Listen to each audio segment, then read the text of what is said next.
கொலை குற்றவாளியை போய் கையெழுத்து போடு, சீலை போடு, அதை போடு, இது போடு, இது போடுன்றீங்க. எப்படி இது வந்துடுவாங்க? நான் ஜிஎஸ்டி கட்டலையா? லட்சமா இது நடந்திருக்குது.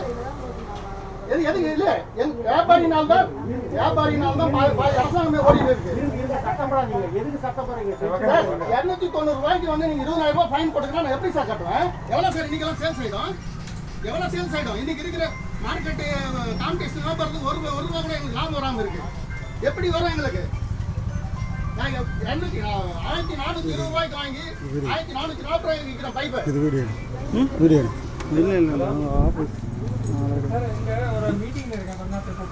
அப்படி இருக்கிற போது நாங்க எப்படி இது பண்ண முடியும்?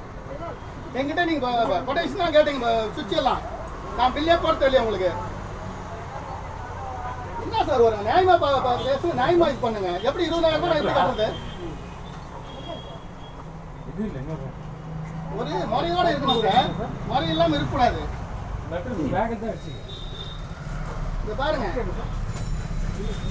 இந்த பொருளுக்கு வந்து நான் 20,000 ரூபாய் ஃபைன் கட்டமா? எவ்வளோ?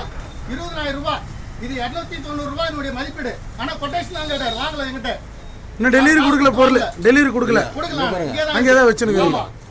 அதுக்கு வந்து நான் 20,000 ரூபாய் ஃபைன் கட்டணுமா? 20,000 ரூபாய் போட்டுருக்காங்க அவங்க. எப்படி நான் கட்ட முடியும்? எப்படி நான் செய்ய முடியும்? டென்ஷன் இல்ல சார், நீங்க 20,000 ரூபாய் போட்டுக்கிறீங்க, எவ்வளவு சார் கட்டது? என்ன சார் சமாளிச்சுங்க நாங்க இன்னைக்கு?